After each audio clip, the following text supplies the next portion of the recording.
the only thing that's going to allow you to stop achieving and getting places you want to would be yourself. And if you can't afford to do it, remind yourself you can't afford not to. That move you're scared to make is the one that will change your life, I promise. Everything is possible, just hustle, just hustle. The $1 Million Hustle Podcast, where we keep it real, unstated entrepreneurship wisdom. Learn to think like a millionaire and hustle like you're broke. Here's your host, Billy the Kid, aka Billionaire. Everything is possible, just hustle, just hustle. Everything is possible, just hustle. Welcome to the $1 Million Hustle Podcast. I don't know why I'm doing that voice, guys. It's just hit me and I'm like, all right, let me do it. But again, welcome to the $1 Million Hustle Podcast, where you're going to learn to think like a millionaire and hustle like you're broke. And guys, I don't think you guys realize, and I'm going to keep drilling it in you, think like a millionaire. Like, you're literally learning how to think like a millionaire in the $1 Million Hustle Podcast. It's such a great gift that I'm able to give back, right? Like that's my vision behind it, is giving back. And here's the thing, guys, it's a financial state, but there's more to that. It's a bigger issue in between that 0 to $1 million. So that's kind of what that's what we're here for. And even if it's not that million, wherever it is that you're inspiring, it doesn't have to be that, but anybody, whether you're an entrepreneur or not, can benefit from listening to the $1 Million Hustle Podcast. Do you want to learn how to be a better wife, a better husband, a better daughter, a better son, a better, literally the list goes on, guys, a better employee? If that's where you are in life, how do you want to learn how to be a better employee? It's going to pay off. Like, that's what this show is about. So I feel like there's this misconception, and it's that I'm going to keep drilling it, keep letting you guys know. Make sure, before we get into today's episode, make sure you guys grab a copy of The Power of Being Uncomfortable. It is out everywhere. If you want an autographed copy, go to billythekid.com, and I'm going to sign it and send it to you personally. Now, otherwise, it is available on Amazon. Otherwise, and let me say this: if if you don't want an autograph, shame on you. That's what I meant to say. But if you don't want an autograph, shame on you again. But go to Amazon. It's available on Target.com, Walmart.com, literally Barnes and Noble, anywhere books are available. Your boy is there. The Power of Being Uncomfortable. Go grab a copy. Literally, it's going to take you to the next level. I promise you that. The audio version is also available. So if you're ready to jump and if you're ready to make moves, check out the book, The Power of Being Uncomfortable. Also, I'm releasing a few new songs. By the time this airs, just go to my Spotify, or if you listen on Apple Music or YouTube or Pandora, anywhere music is available, I am there as well. Check out my music. Here soon, we're going to put together a tour and all that, and you don't want to be left out not singing along. So go check out my music out everywhere. Music is available. And of course, subscribe to my YouTube if you're watching right now on YouTube, Billy the Kid, or Apple Podcasts, wherever you're listening to this podcast, or Spotify. I have a lot of people that listen to me on Spotify. Wherever it is that you're listening to this podcast, please follow me. And then once you follow me, please also leave us a 5-star review. Very important, with a comment. Let me know. Talk to me. What can we do to make this better, more entertaining, or whatever it is that you think? Drop them in the reviews and leave us a 5-star review only if you feel that way too. Otherwise, it's just crazy. I can't wait for you guys to hear the stuff that we got coming. I don't want to give you any names, but oh my God, we got so many big things lined up. I'll just say it like that. Big things lined up coming. Shout out to everybody that's supporting, and it's just amazing. Today's show, guys, it's a great reminder. We talked... Such a great reminder, man. And this dude is a young stud. Like, this dude is young, and he has some wisdom that I think all of us can appreciate and can learn from. And there were so many great reminders that he gave me personally. And I say reminders. I use the word reminder a lot because it's also a blessing to say that a lot of the stuff that I listened to or that the conversation we had today, those are reminders, which means I learned them years ago, which is a great place to be. And also, guys, think about that. It's never ending. Like, you don't want to sit back and be like, oh, I know it all. Nope. That's not me. That will never be me. And I encourage you guys to do the same. So this dude had so many great reminders for myself. I hope that they're lessons for somebody out there that's listening that maybe has, and just his story, guys, like it's amazing it's like a great reminder also in a sense of let's not forget these people. And I don't want to give you guys too much when I say that. I mean it in the most positive way. Let's not forget about these people. They also have a voice, and this dude right here is literally the voice for these people. But you know what? I'm just going to let him tell it. And locally, if you're listening, I am looking to do some lending, to partner up in some deals in real estate. So hit me up. Also, any construction needs, New Era Construction LLC.net. Book your estimate. With that being said, guys, I think that's all I got. So here is Dylan Smith. Let's go. Vámonos. Welcome to the $1 Million Hustle Podcast, baby. I am excited today. I have such a great story that we're going to be... And matter of fact, let's just dive in. I'm going to have the myth, the man, the legend introduce himself. How are you doing, Dylan? I'm well. Thank you so much for having me on your podcast and thanking me on your platform. I really appreciate it. So a little bit about me. I'm 22 years old. I just turned 22 this month. Well, last month, January. I was adopted twice. I was misdiagnosed with ADHD. I was put on Ritalin for 10 years until at 16 we had me evaluated, and I really have dyslexia. So they took me off the Ritalin, and then I was at a 6th grade reading level at 16 years old in 10th grade, and I was able to catch up to my peers and graduate on time in 2 years with Orton Gillingham tutoring, hard work, determination. And then in 2020, which is only 3 years ago, which is crazy to even think about, I graduated high school. When I graduated high school, I got an internship at a small tech company I got a microcomputer science degree certification at a trade school in high school. So I took that, got an internship, leveraged that into a career where now I'm an engineer in the finance sector in New York, supporting the top 1% financial brokerages and lawyer firms, which is crazy. And I turned my being misdiagnosed with dyslexia and all my having to overcome everything with being adopted and all that into a brand, which is now today Ds for Dyslexia, where now I'm really grateful to be able to be traveling around to schools, to business conferences, having a podcast, collaborating with great guys like this, and just spreading the awareness on dyslexia, but spreading the motivation, spreading the love, inspiring the youth, inspiring everybody, and letting everybody know, if I'm dyslexic and I can't spell impossible, then it doesn't exist. Let's go, man. That's what's up. And I think that when we met, man, that was kind of like what stood out for me was just the positivity and just the optimism that you had. So let's back up a little bit. So when you were like when did this bug hit you of like, you know what, or bit you of like, you know what, I'm gonna do the stuff that I'm doing now. I'm going to be an entrepreneur or I'm going to do this with my life. When was the earliest that you could recall that happening? 2020, COVID, we all went through it. I was a high school student still, but my teachers kind of stopped because we were seniors. We had 2 months left of school and it was like, what are we doing? Right.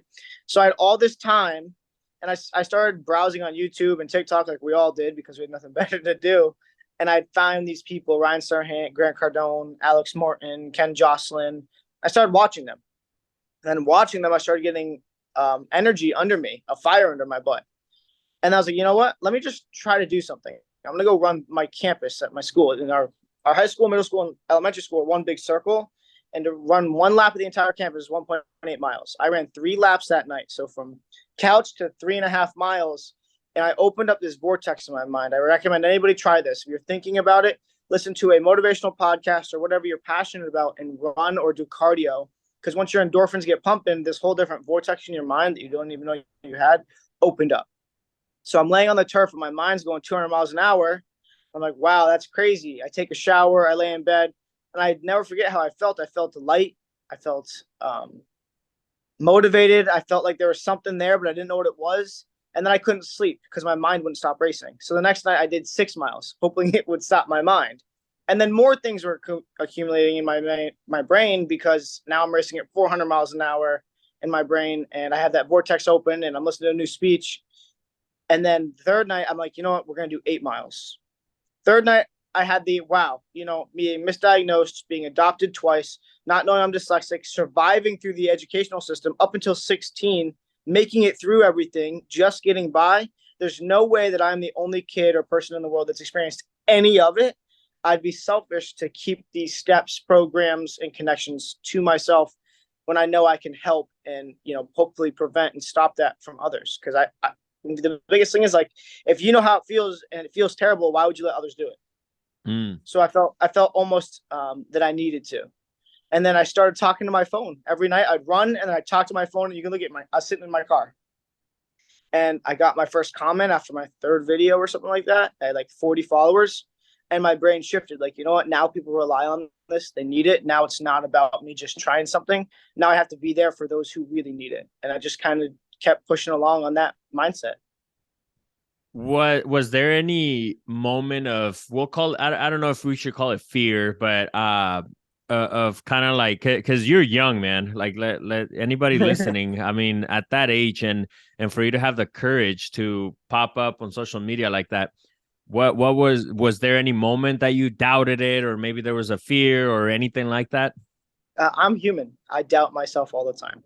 I am always afraid. But the thing that I was taught by my producer is the move that you're scared to make is one that will change your life. So every time I'm hesitant, or every time I'm scared, or every time I'm like, I don't know if this is going to work out, I know I have to do it. And every time I do it, and I'm freaking out on the plane, or I'm freaking out driving there, I get there, I do it. And then when I'm coming home from whatever trip, conference, whatever podcast, I go, thank God I did that. And it does. It changes my life again. And it changes my life again. And that's how I leveled up from my bedroom to sold out venues, to speaking at business conferences, to collaborating with celebrities in a year and a half. It just, I'm more afraid of not feeling in my full potential than I am afraid of failing. Love it, man. Love that. So you mentioned, it's so funny because one of my chapters on my book, man, The Power of Being Uncomfortable, it's out everywhere. Got the audio version too, which on your 12 miles that you're going to do, you should hit up my audio. I will.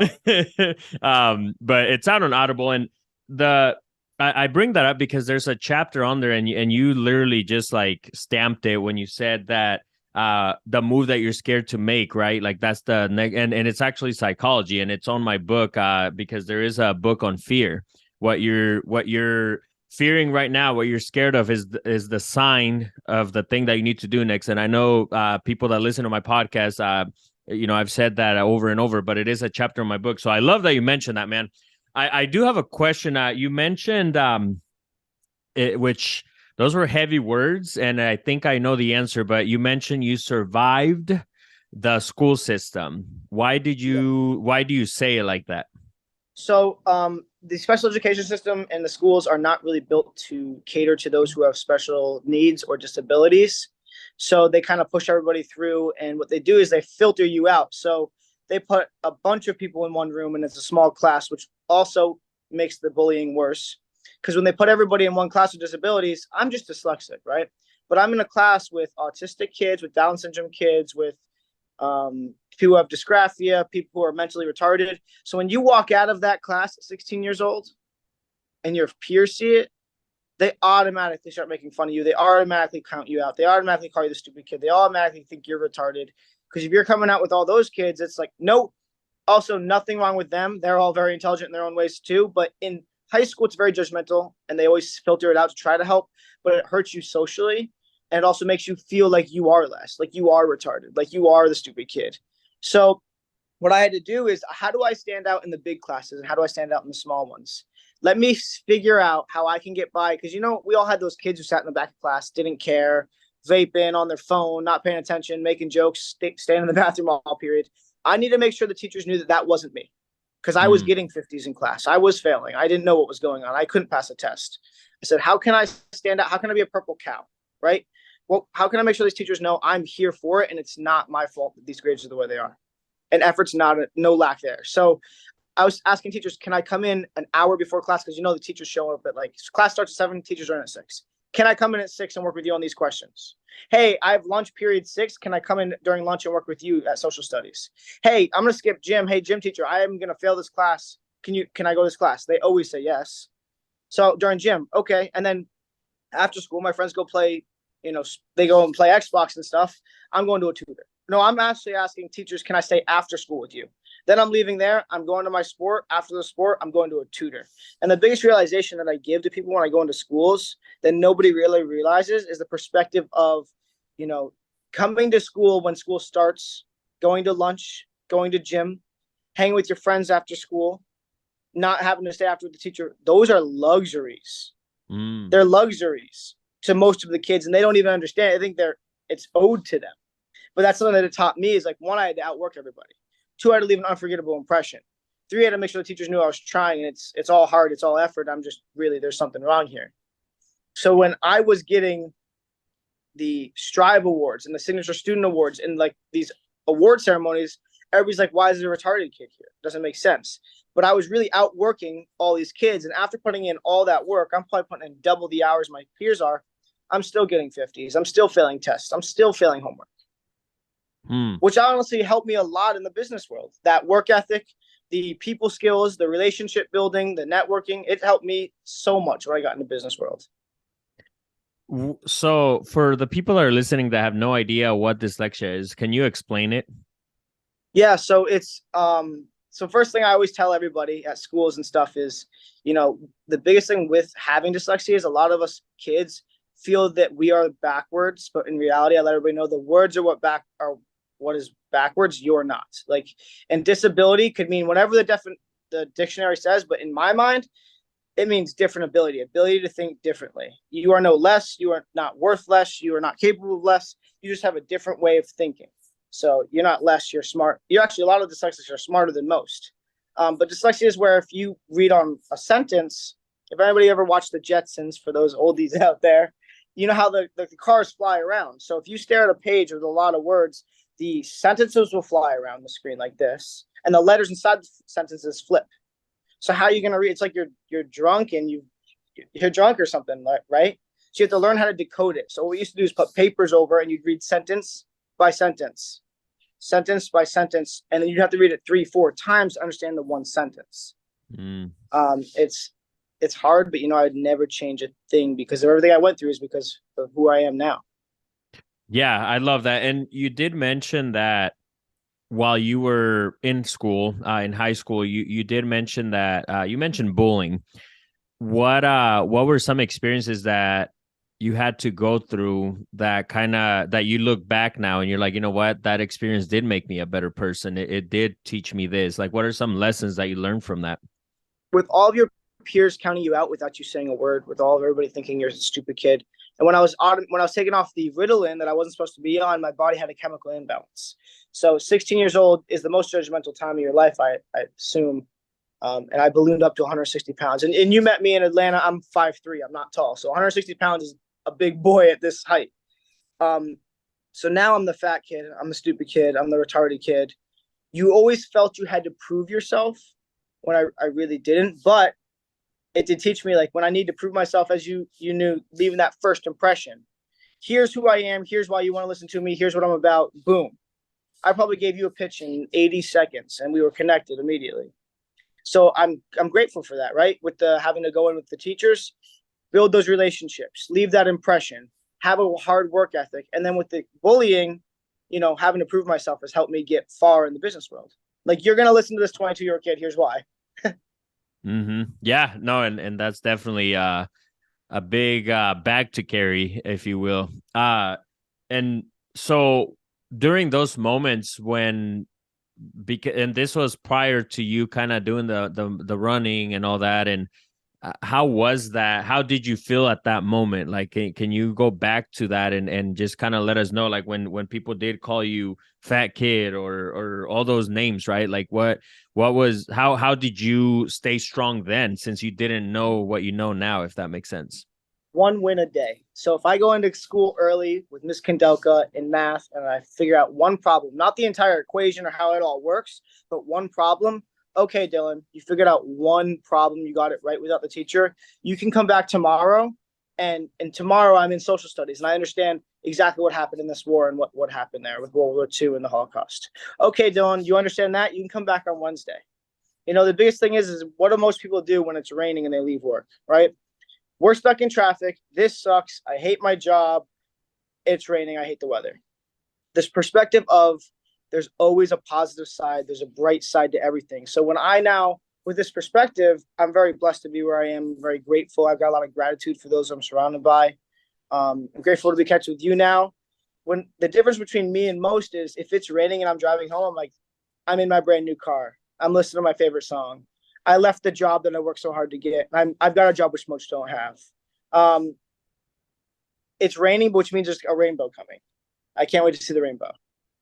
Looking for the positives and everything.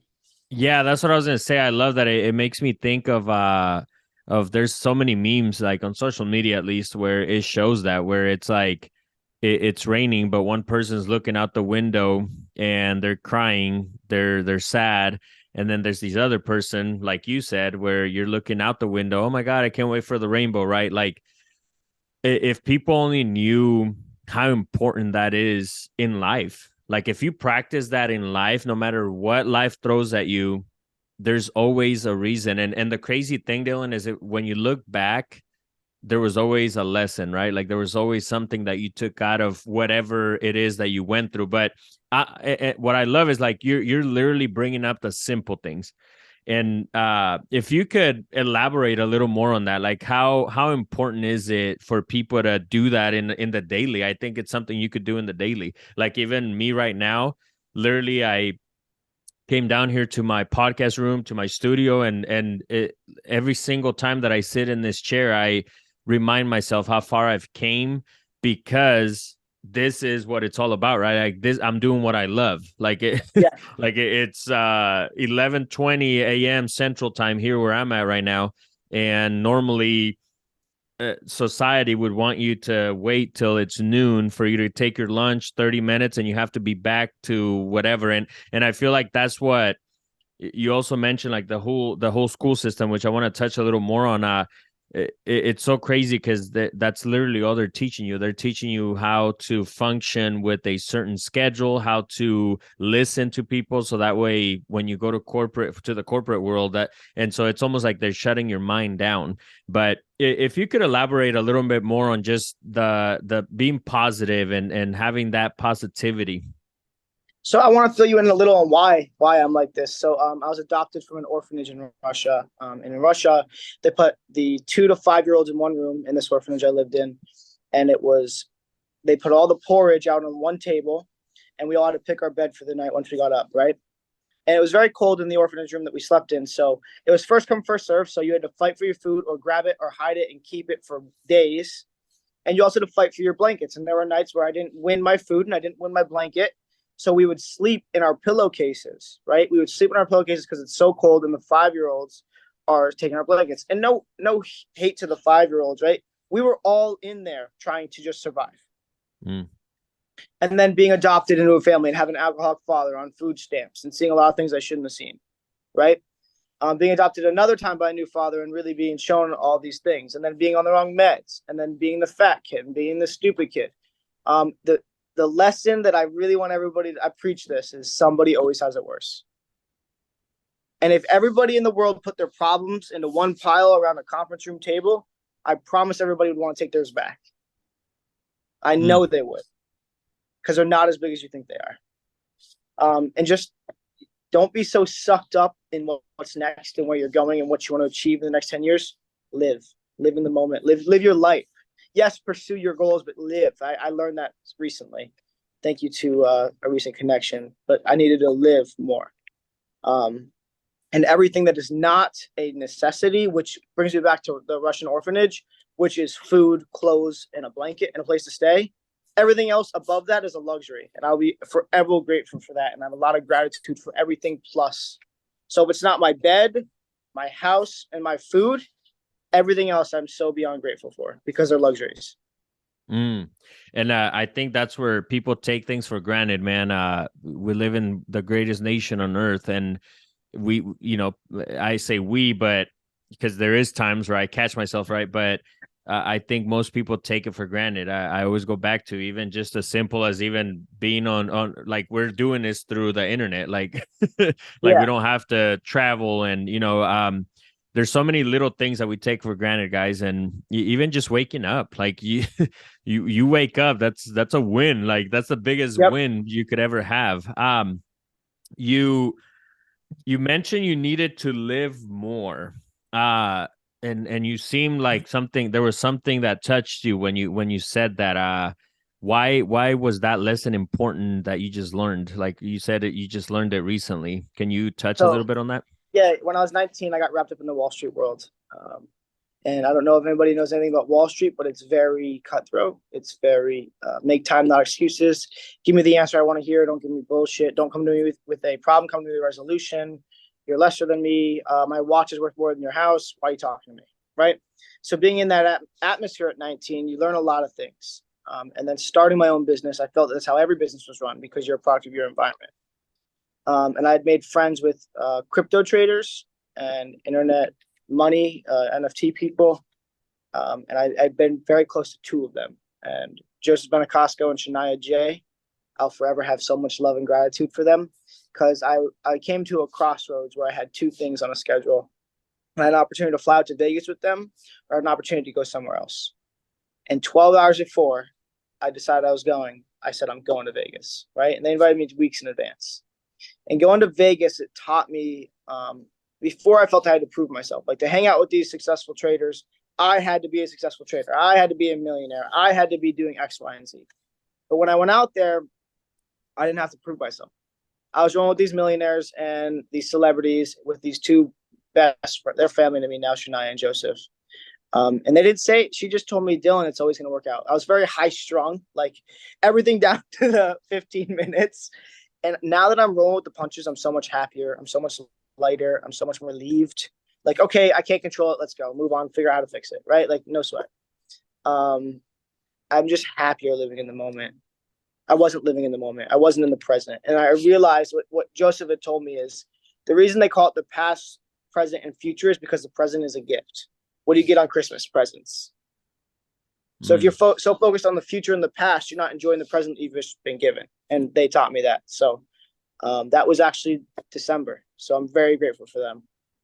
Yeah, no, that's probably the greatest lesson you're ever gonna learn, man. So I love that. Yeah. And especially at your age, like it's so how are you practicing that in the day to day? Like what is keeping you knowing where you're heading, but also enjoying where you're at, right? Like what are some things that you could because I get, as a coach, I get that question a lot. I do get asked a lot, like what patience, right? Like how I want this now, and so if you could give us your perspective on that. Patience and why it's worth it to wait. The car that you drive, the house you live in, the phone you have in your pocket, the company you work for. Tell me which one of those were built in one day. Give me an example of what was built in a day that didn't fall apart, right? Rome, the Eiffel Tower, Twin Towers, New York City. Things that are worth doing that will have the results that you want are going to take time. And they've also taught me to fall in love with the journey, right? So focused on selling out venues, so focused on going to school, so focused on being in magazines. But if you're so focused on that, you're not going to realize the present and you won't be enjoying the journey, right? I'm in love with the journey right now. I don't care where I go anymore. I'm just going to keep doing what I'm doing and love with the journey and love with people around. I mean, I'm grateful. I'm traveling around the United States, impacting lives, inspiring lives, and bringing in people like you, like that are also doing it. When you're around like-minded people who are chasing the same thing, the impact of the community is going to be bigger than what you could ever do by yourself. Mm-hmm. Wow. Yeah. So true, man. I love that. That's anybody listening, like that's literally you want to be happy. And you mentioned being happy, man. Let's talk about that. What is happiness to you? Making sure that everybody in my circle are happy themselves. And if I can do anything to make sure they're happy, I check in with every relative once a week. Cousins, grandfather, aunt, uncle, brother, sister, mom, dad. I always send them a text. Hey, thinking of you. I love you. I appreciate you. I'm proud of everything you've done. Excited to see where this goes. And then I'll call them. So I'll text them one day a week and I'll call them one day a week. So they get 2 touches from me a week. And I'm just like, hey, listen, talk to me. What's new? I don't want to talk about me. I want to listen to what's going on in your life. And then they'll give me it because everybody loves talking about where they are, right? And then I get to bond with them. And then it's always so much closer. Those relationships, you don't choose your family, you choose your friends, right? But your family chooses you. For me, I was blessed enough to be chosen by a great number of people, including you and business partners. And I'm very grateful for those people. So if I really appreciate and love you, I'm going to make sure you stay in my life because of just the connection. It's worth it. How have you handled when people don't give you, because I'm big on like, the more business you do and the more people you meet, there's always going to be that one asshole, right? That you're going to meet out of 10. And I always like to remind people that it's like, hey, it's 1 out of 10. Like you can live with that. You're okay there, but the other 9 are worth meeting and pouring into. So how do you deal with something like that? Because for example, and not that you're doing it out of love at the end of the day, which is very important. Those of you who are listening, don't do it expecting something back. That I think that's like in anything, right? Whether it's showing love, whether it's that's one of my biggest pet peeves, man. And especially like the little things where it's like, oh, well, I bought lunch last time. And it's like, oh, come on. Like if that's what we're going to be worried about, right? So how do you handle people doing that to you in the past? Kill them with kindness. 100%. Let it roll off my back. I don't let it bother me. I don't let it touch me. I actually feel bad for them because they're going through something, obviously. Nobody is just mad and upset because they're mad and upset. They're not. So there's something else going on, and I always feel for them. So if I see somebody's having a bad day or I see somebody's uptight, I always throw them off. Like I remember I met my first Wall Street asshole. He was telling me about how his watch was worth more than my house. And I said, hey, when I'm done here, can I buy you lunch today? And he didn't have an answer. What? Like he's never, right? Hey, can I buy you lunch today? Tell me where a good restaurant is. You choose. Yeah. So true, throw them man. with kindness, throw them off. And then trust me, they're going to want to know who the hell you are. Yeah. And they're going to want to help you. Well, and it's almost like because I love that answer because I definitely relate for myself. That's something that I'm always mindful of, and it's so funny because the more you know, the more you see outside of everything, like as a third person, we'll say, and you are able to tell, man. You mentioned something very important there that at the end they're going through something, and I think that if society understood that, like society would be better because you would understand it yourself to begin with. But there's so many people out there that go to the negative first, right? They want to snap and it's like, and to kind of pull it all in full circle with your story and all the stuff that you've talked about, it's like if they only knew that it's bigger than that. It's the little things, man. Like you mentioned also how buying, you want all this stuff, but it's like, no, just enjoy the journey. Like the thing is, guys, that you could want all this stuff, but what if you don't wake up tomorrow? Like, right. It's so I'm grateful, man, to hear the way you speak, man. And if you could let everybody know, what are you doing now? And then we'll kind of touch in between the points that I want to touch on after that. But if you could let everybody know, what's your title? What are you doing? Yo, we'll be right back to this great episode of the $1 Million Hustle Podcast. Before we continue, I want you to go grab a copy of my book, The Power of Being Uncomfortable. It is out on Amazon. It is out on Barnes & Noble, Walmart.com, Target.com, and everywhere else books are available. The great news, guys, is you could go to BillyTheKid.com and grab an autographed copy. That is right. I'm going to mail you an autographed copy right now. Audiobook is also available on Audible and everywhere else audiobooks are available. So go listen to it. Go grab yourself an autographed copy. And I'll see you on the other side, baby. And now back to this great episode of the $1 Million Hustle Podcast. My company, I'm the CEO. I don't even like to say that, but I'm the guy, the face of the brand. And my biggest goal here is to inspire, impact, motivate, and educate at the highest level, and really change the schooling system to hear and adapt to those with disabilities and make sure they're not alone. And I'm really working towards that. But with that, chasing that, I'm speaking at conferences. I'm traveling to conferences. I'm networking. I'm on a podcast. I go on a podcast. I host a podcast. I speak at schools, which is my favorite thing and favorite place to ever be, because I'll never forget when, you know, these kids come up to me, hug me, and tell me I inspired them. Because this isn't about me at all. This brand's not about me. These trips aren't about me. These stages aren't about me. It's about what people are going to do with it and who they'll become because of what they learned or heard and met that day, right? I don't want to be the next Steve Harvey, Elon Musk, or, you know, Jimmy Fallon, but I would love to hear the next Jimmy Fallon, Elon Musk go, I heard Dylan speak in third grade, and here's what I learned, and here's what I did with it. I want to spark the mind of the next grade, right? Because the difference between a great leader and just a leader is a great leader wants something for people, not from them. Right? I remind everybody who's with me on this mission, you work with me. This is our mission. You don't work for me. I'm not a CEO. I don't want to be the guy who walks in the suit and everybody's afraid to talk to. That's not who I am. It's so unattractive and doesn't get you far. That's how you automatically put a glass roof on your business. Mm-hmm. And I'm not chasing the business. I'm not chasing the money. I invested $44,000 into this business that I didn't have before I made a cent. Because it wasn't about that. Big moves, bro. I love that. And you talked about you want to inspire and motivate. How does one inspire others? How does one motivate others?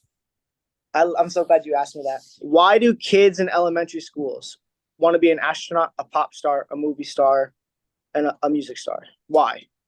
Because society hasn't told them that it's impossible yet. And why do kids love athletes and movie stars and pop stars and all that? Because they did pursue it, and astronauts. They followed through and they followed their dreams. That's why kids love them. They don't love them because they have Ferraris and hot girlfriends. They don't. They love them because they pursued those dreams. And that, I feel, me pursuing this mission, I know it because I've gotten a lot of feedback.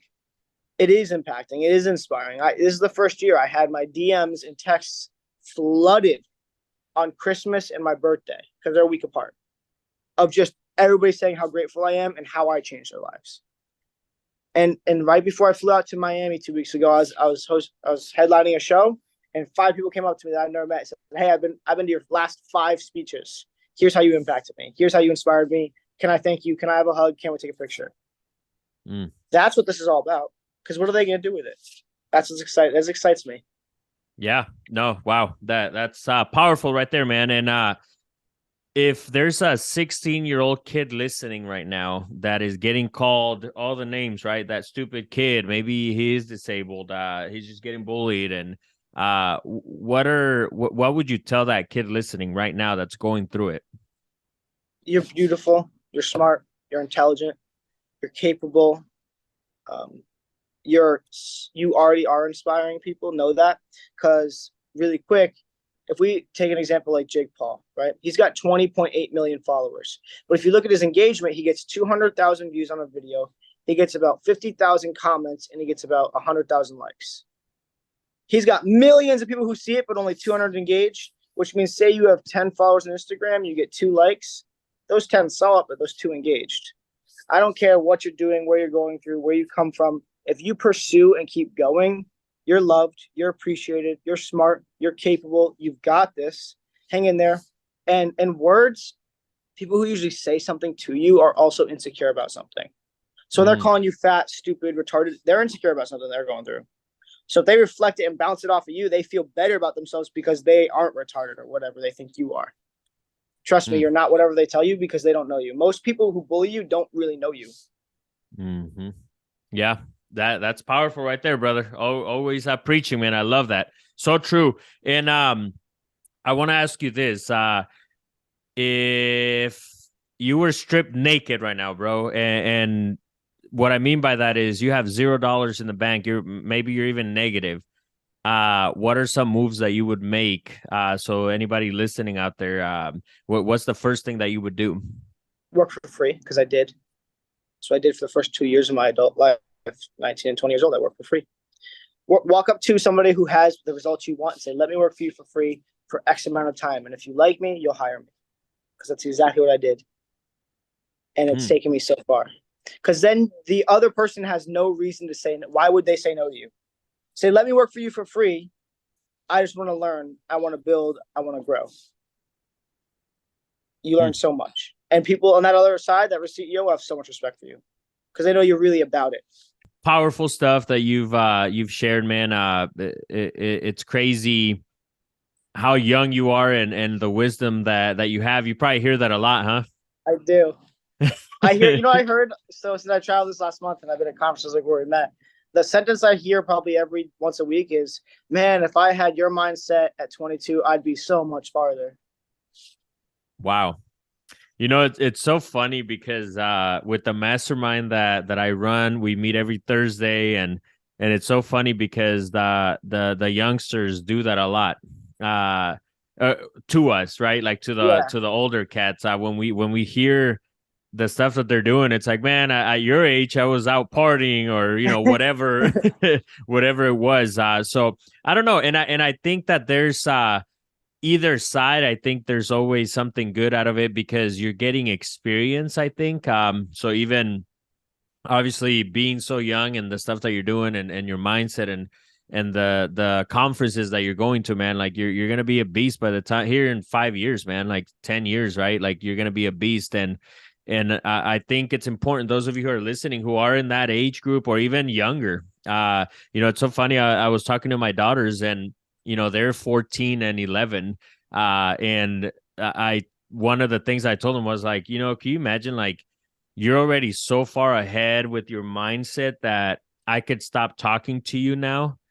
And like, there's no way you're not going to be successful. You know what I mean? Like it, Yeah. and I hope that parents out there listening, be mindful of that. Be, speaking to your children's, right? Like you mentioned that over and over is the way you speak to people. So I love that, man. The question that I want to ask you is, and so we could say 2 years you've been in your journey, right? Your personal development. So 2020, so going to 3 years. Okay. So let me ask you this. What is one book that comes to your head right away? We have Book of the Week, and it's a segment that we actually do at the beginning, but we just started doing fire, man. So I just let you talk your talk, bro. So what is one book that comes to your head that changed your life? And it could be, an old one or something that you just read recently or heard recently. What's one book that comes to your head? I have two books for two different audiences. One is Rudy, and it's a movie and a book. It's about a dyslexic kid who went to Notre Dame and was not athletic at all, but hustled his way, slept in the janitor closet, worked for the janitor, did everything he could, and he played at Notre Dame. Literally achieved the impossible. So if you can see that movie or read that book, definitely. But for entrepreneurs, Think and Grow Rich or Rich Dad, Poor Dad. Wow, you nailed it, man. Those are two that can't go wrong with, and I like that backstory to that. So let's move on with your story. So where is everything that you're doing heading? What's your plans? What are you looking forward to? More schools, more kids. Because if we can change the trajectory of a kid's life, then let's do it. I want kids to understand. I want to save them. I know this might sound crazy, but I want to save them. I want to talk to a kid now that's in third grade and them say, I want to be a movie star, and I want to talk to them in the next 10 years and then pursuing becoming a movie star. I want that. Yeah, that's powerful. And earlier I mentioned that we were going to touch a little bit more about the school. So, and it's so crazy, Dylan, because I'm very outspoken when it comes to the school system. And I think there's a lot of things that we can change, right? Like it hasn't been changed for years. Yep. And it's so crazy because it never hit me how that's society, but then there are, even within the school, kids that are disabled. So that's even a whole other, not that I wasn't thinking of them, but it never hit me that way too, like that. So you going to school, you already have it where it's like you're not going to change your dreams, and then to top it off, now you have a disability. So what are some things that you would like for schools to change If you had to speak to somebody that's going to change the whole school system, what are some of the stuff that you would tell them? First thing, eliminate the small classes. It is stupid. It's terrible for social reasons, obviously. There's no need for the bullying and the segregation. It's like, I'll go back and history repeats itself, man. When the blacks and whites were segregated in the 50s, it's like doing that to kids in high school. The smart and stupid. Are you kidding me? You might as well put me in a red jumpsuit and say stupid on the back, right? Stop that. It's not helping. It's only hurting. And then listen. I remember the first time I was on a trip with the CEO, a millionaire of a firm. I said, "What's one thing you could tell your 20-year-old self that will change my life forever?" And he said, "Shut up and listen." So when these parents are talking to the board and the kids are talking to the teachers, if you're a teacher and the kid's talking to you, shut up and listen. If you're a board member, put your parents, most of the board members are parents. Put your parents' shoes on for a second and be like, if my kid was going through this, what would I want done? And then shut up and listen to the parents.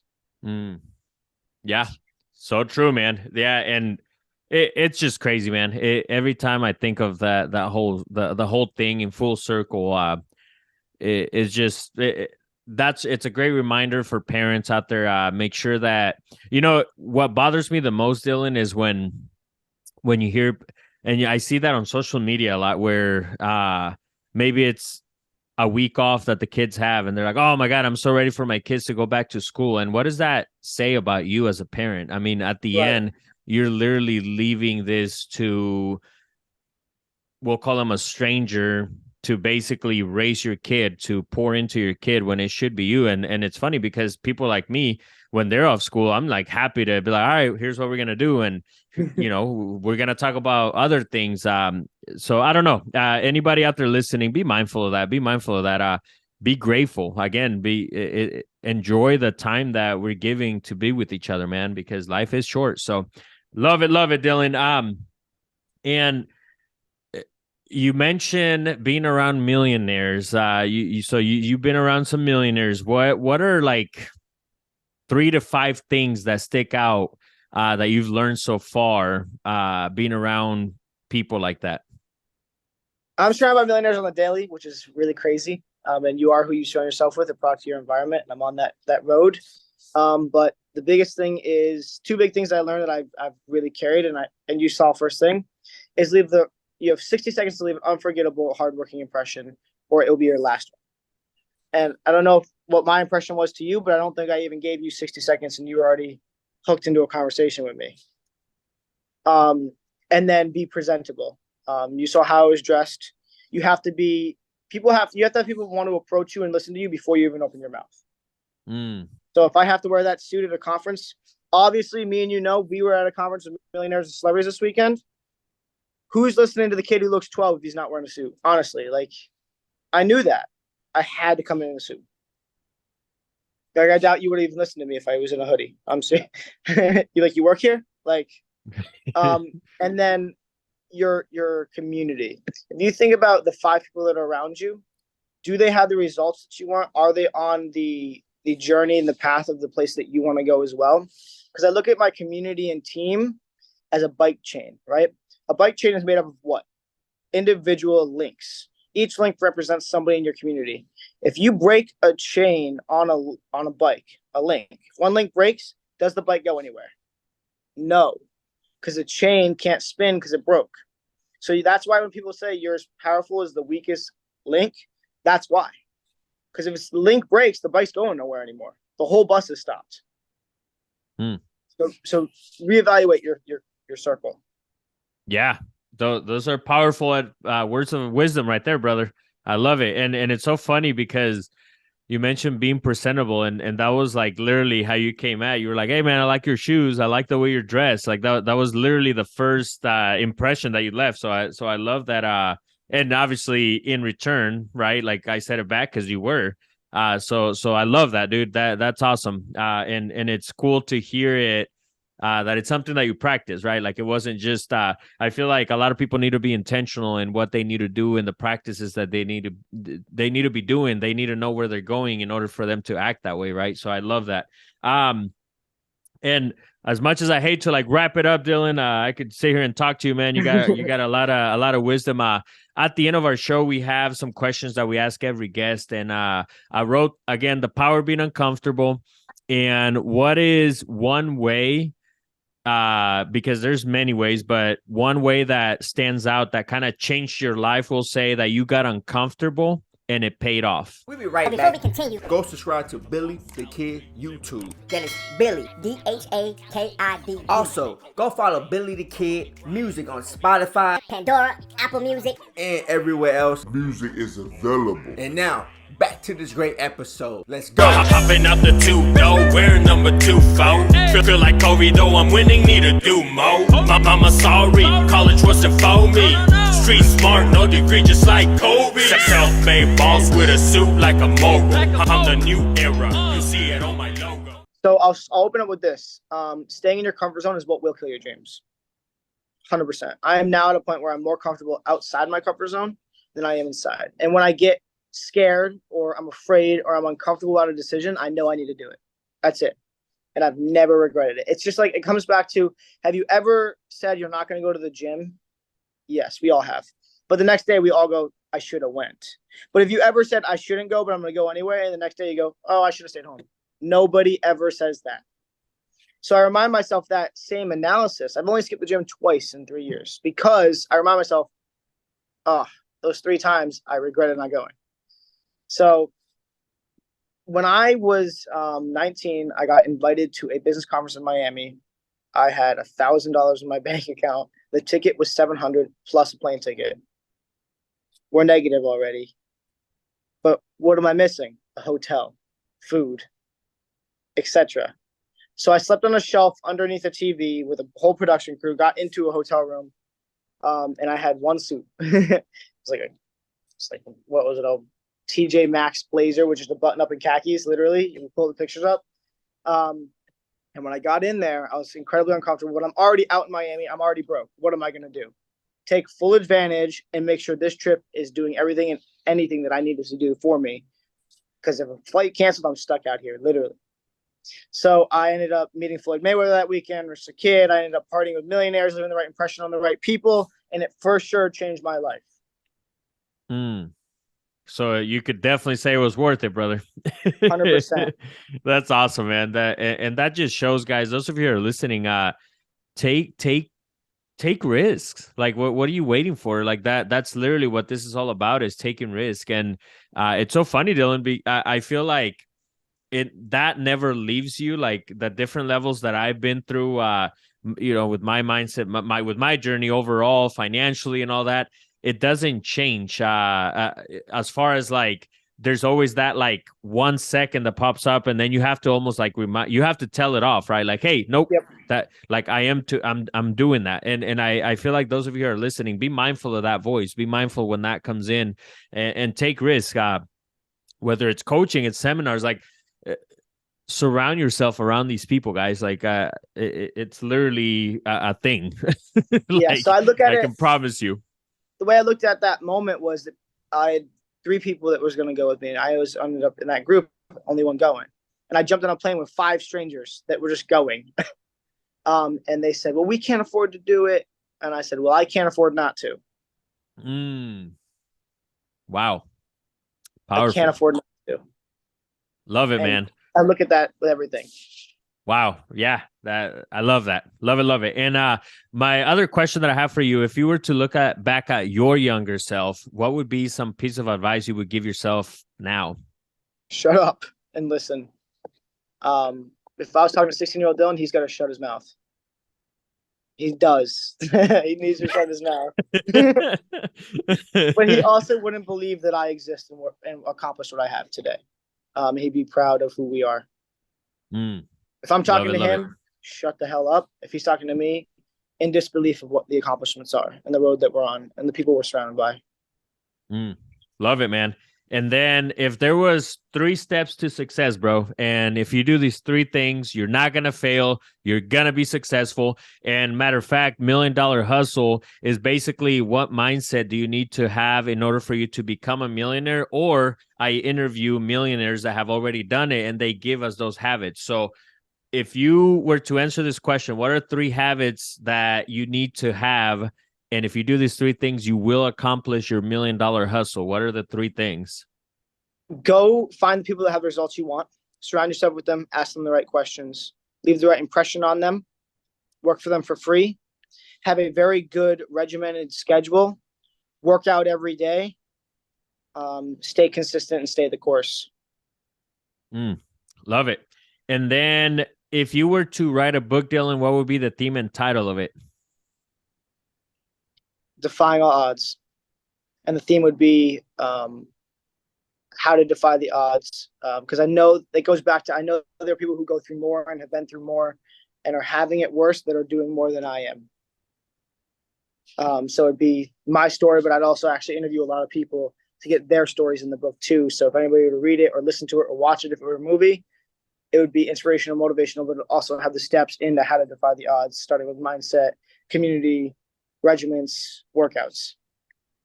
Boom. Love it, love it. And then where can people find you?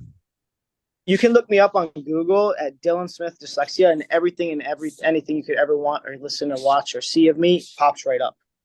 On Instagram, on D is for Dyslexia 19, no spaces. And I'm excited to connect with anybody and everybody who DMs me. Let's go, man. And I answer my DMs. Stay authentic as well.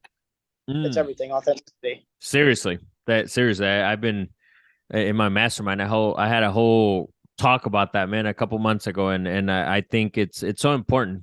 Without that, you're nobody. So without being authentic, you're nobody. Yeah. People can tell immediately. Yes. So if you're not authentic, you're nobody. Remember that. And I just want to leave it open. Is there anything else that you want to share? Any questions or anything that you have? No matter what you're going through, no matter the background, no matter the struggle, you've got this. You're capable. You're smart. You're intelligent. You're beautiful. The only thing that's going to allow you to stop achieving and getting places you want to would be yourself.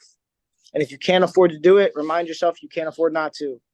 That move you're scared to make is the one that will change your life. I promise. Boom. Let's go, Dylan. Well, thank you, brother. I really appreciate it, man. Everybody out there listening, make sure you guys subscribe to the $1 Million Hustle. It is out on Apple Podcasts, on my YouTube channel, Billy the Kid, DHAKIDD. It's also on Google. Literally anywhere you listen to podcasts, I am there. I'm on your face, so you can't get away from us. We got some cool stories to tell, man. So can't get away. What I want you guys to do, if you're listening, is screenshot wherever you're listening. Leave us a review, and then after you screenshot it, go ahead and tag Dylan. Go ahead and tag me, and we're gonna reshare it so that way we all can get out there, man. Let's elevate together. So. Otherwise, until next time, man. Vámonos. And some don't like that. They hate that they see you smile. As if I haven't been hustling, it's been a while. Gotta put in the work if you wanna shine. I want it all and I'm coming for what's mine. Some call me greedy, bitch, I call it ambition. Some call me selfish, bitch, I call it motivation. Different levels of thinking and we both right. But my mindset is on growth with the future bright. Close-minded people mad at me that I'm speaking facts, or maybe could it be that I'm getting racks? Open your mind, gotta open it to receive. I'm always 10 toes for what I believe. Close-minded people mad at me that I'm speaking facts.